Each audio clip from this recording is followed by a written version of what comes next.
Hi everyone, welcome back to my channel, and today's video I'm going to be reviewing my Chanel Classic Flap and essentially the wear and tear since it's been 2 years that I've got this bag, and I want to share with you guys how I store this bag. Before I begin, I do have a review video on this bag and I will link it at the top and the description below if you guys are interested. So I basically talk about my experience and the overall review and what I can fit in this bag. So in this video, I'm gonna mainly talk about how I store this bag and close-ups of the wear and tear, such as the hardware and the corners on this bag. So to start off with, I got this bag 2 years ago. I believe in my review video, I said that I got this on April 19th, 2019. So now that I'm filming this, it is April, but I probably will upload this in May.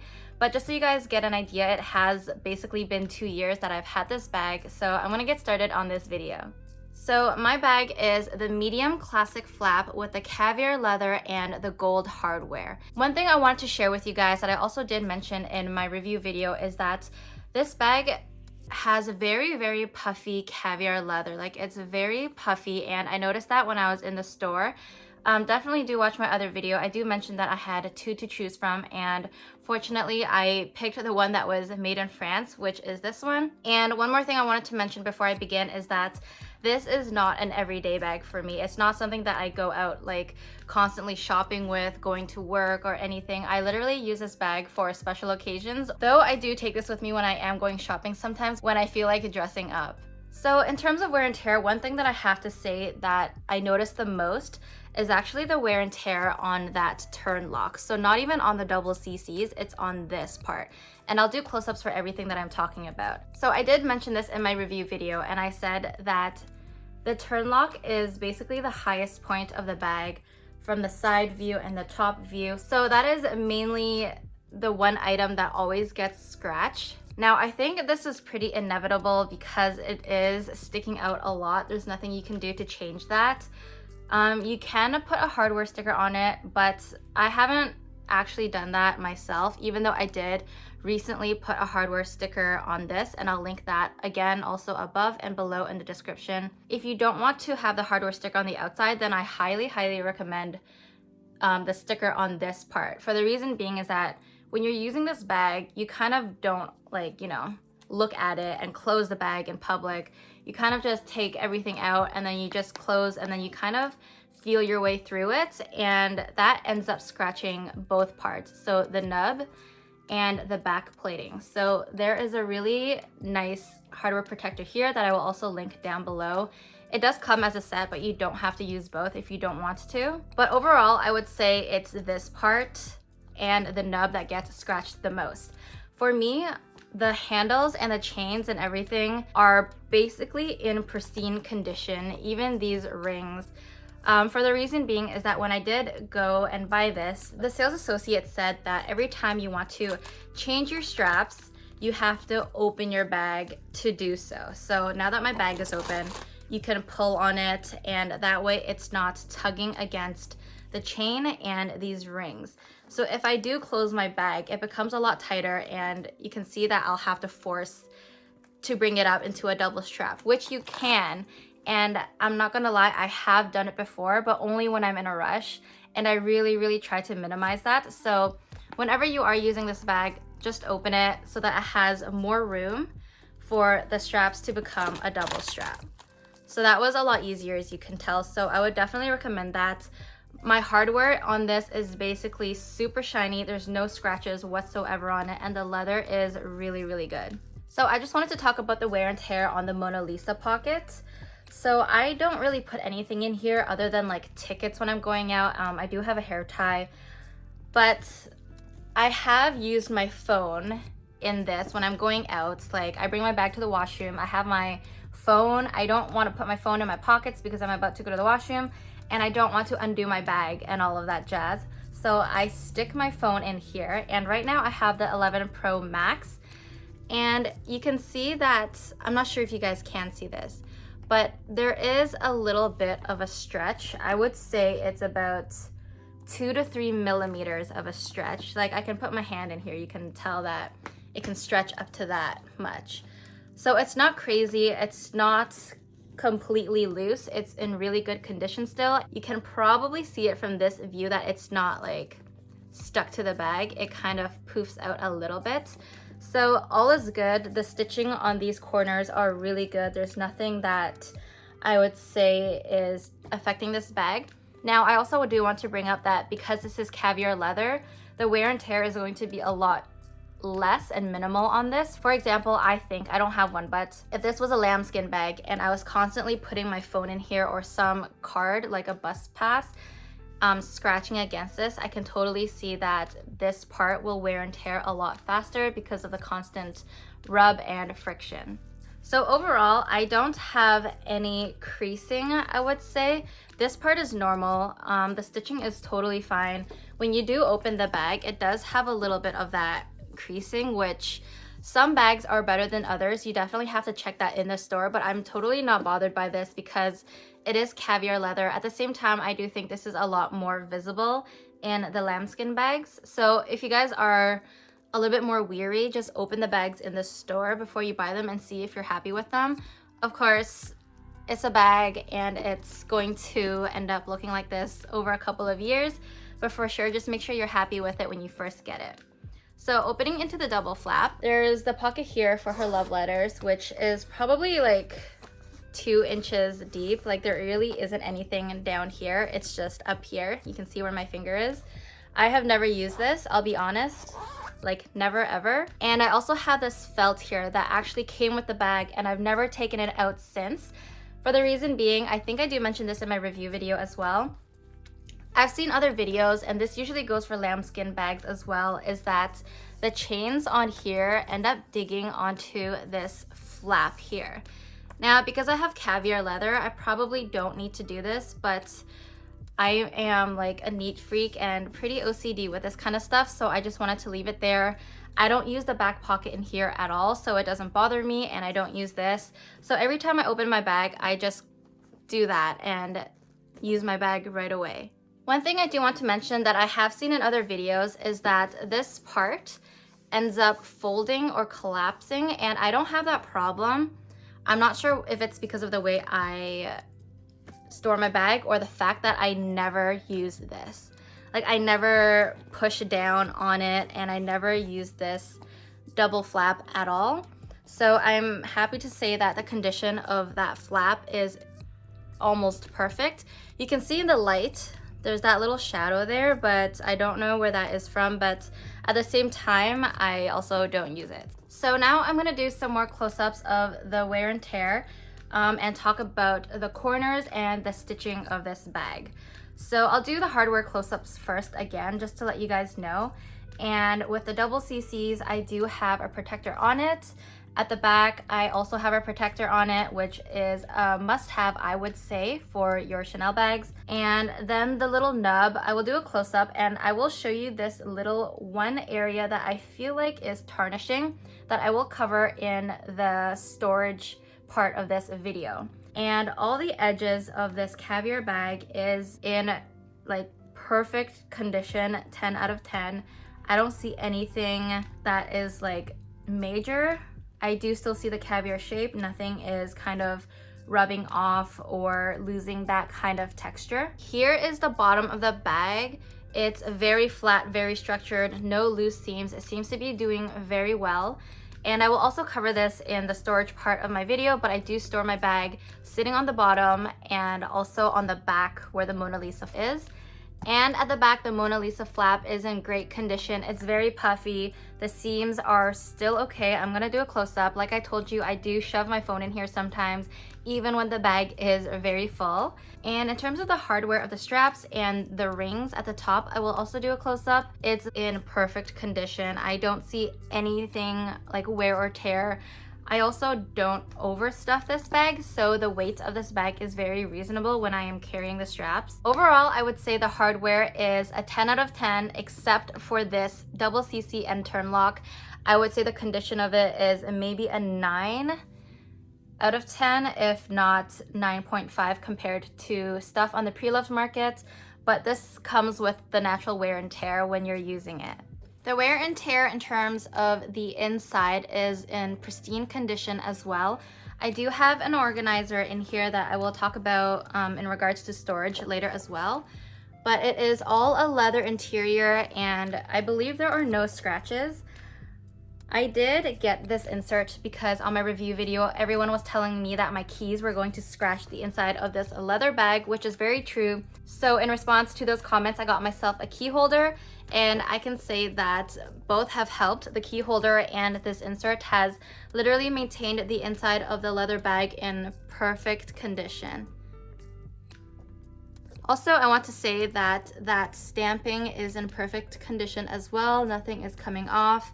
This is also good. There's no specific wrinkles or lines going across this. Again, I did mention that I never use this button, so I think that's also why it's a lot more smoother and has no folds or wear and tear. Okay, so now I'm going to talk about how I store my bag. And I will begin with saying that I used to store my bag in the dust bag, in the box, and in my closet in the dark, which has some good and bad aspects. So it being in the dark in a cool area like the closet is amazing, but a couple of my friends, I'll link them down below, their Instagrams if you guys want to check them out, they said not to store it in the dust bag in the box because it basically needs to breathe. And I totally agree because I did see a little bit of tarnishing on the lock here, and I'll do a close-up later. But essentially you're supposed to just store these bags in a dust bag and out. So you don't want to completely have it enclosed in the box that it came in. Now, I used to think that it's nice to store these things in the boxes because you can stack them, you don't have to worry about it and the dust, but no, keep it in the dust bag and keep it out where it can breathe. It can still be in the closet, but just don't keep it in a closed box. So now I'll demonstrate how I store this bag. So I first just open it and put my organizer in. This one I have is from Zumoni. I did a collaboration with them. If you guys want to check that video out, I will also link it down below and on the screen. So I just have an empty organizer. I don't really fill it up with anything. You could stuff your bag, but not too much. Otherwise, it will create a little belly and you don't want that. So after the organizer, I bring my straps in. So I pull it from the ends. So I try to make it as even as possible. It's a little bit longer on this side, but for this video, I pulled them in. I put them inside my bag. Not too tight, you don't want it to tug on the ends of the bag. So I just lightly place them in. I don't button this, I just leave it. So after tucking in the straps lightly, I close this. I'm only holding it down so I can put the dust bag on. And then I let go. So I didn't close the turn lock or anything. I just basically put it in here. And then I leave this dust bag to sit on top of the box on display, or sometimes I put it on the back. Now, if you do put it on the back, you have to be careful that the handles here are lifted up before you place it down. Otherwise, if the chain is under the bag, depending on how long you store it for, you might get the indent of the chain on the bag. I'm not sure how other people store it, but I kind of switch back and forth between putting my bag this way and also this way, just so I'm not having it slouch in different ways. So for example, what I realized is that when you do store it on its back, you are pushing down on the puffiness of the caviar leather, which is not that great. But what I do find is that when I store it like this, the weight of the bag pushes the bag here and kind of has the little slouch. I'm not sure if you guys can see or know what I'm saying, but every time I put my bag like this, I start seeing a slouch in this area. And you can kind of see that on the pre-loved market when you do look at lambskin bags especially. There's always that little indent here. So I think it's the weight of the bag that pushes this down because of this. Now I'm not 100% sure. This is my first actual like full-size Chanel bag. Otherwise I have a wallet and a wallet on chain. So I'm not like an expert, but in terms of like my wear and tear seems pretty good. So I feel like I'm doing something that's okay. I also learned this from another friend who's linked down below, and that I'm not going to store my bags anymore like this. For the reason being is that I feel like it has caused a little bit of tarnishing. Now, I don't know if it's from wear and tear of me constantly closing my bag and rubbing it, or if it's from storing it like closed like this, but I will do a close-up. So right in this area, there is some tarnishing on the turn lock nub at the very lowest point. So I'm not sure if that is because the hardware isn't breathing, because this was back when I actually put it in the box within the dust bag too, or if it's because when I'm using it, I realized that I may have pushed harder than I wanted to, side to side, and then that's how this got to tarnishing. So essentially I just stopped storing my bag like all closed and all that. Like, I don't know if that's the reason why, but for me this works. I just leave it in my dust bag like this. It's not entirely closed or anything, and it has no negative effects. But of course, if you guys do have any comments on how you guys store it with the hardware closed or unclosed, let me know in the comments down below. So that is pretty much how I store my bag, and the wear and tear, honestly, it's in pristine condition considering the fact that I've had this bag for 2 years. Also, given the pandemic, I haven't used this as much. I did take it out maybe once or twice for a day out at the museum or brunch. But honestly, it was the first year when I had this bag that I used it so much, but it's still in great condition. Stay tuned at the end of this video. I will just do a bunch of close-ups and model this bag so that you guys can see the wear and tear, and close-ups on the caviar leather and everything. I do know that when you are searching for this bag, you realize that every video that you see, all the leather and quality is basically different. So if you guys are looking to buy this bag, then definitely stay tuned for the end of the video. Yeah, overall, I would say I am very pleased with this caviar leather. If you guys also watched my other videos, you guys will know that I have a lambskin flap card holder, the classic one, and I have to baby that so much. Luckily, it's an SLG, but I really don't see myself buying a lambskin bag, at least not from Chanel. Maybe another brand that is less expensive, but we'll see. I might totally change my mind. But for sure, if you guys are looking for a very durable first Chanel bag, I would highly recommend the caviar leather. I have bumped this bag a couple of times here and there, like when I'm walking, you know, on the side, but it honestly looks amazing. There's nothing wrong with this at all, and I'm happy to say that definitely the value of this bag has been kept, and I would highly recommend storing it with an insert to avoid slouching, and basically just keep it in a dry area away from the sun and not in the box.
thank you again so much for watching, and as always, if you guys haven't already, it would mean so much to me if you guys would hit that subscribe button, the notification bell, and I'll see you guys in my next video.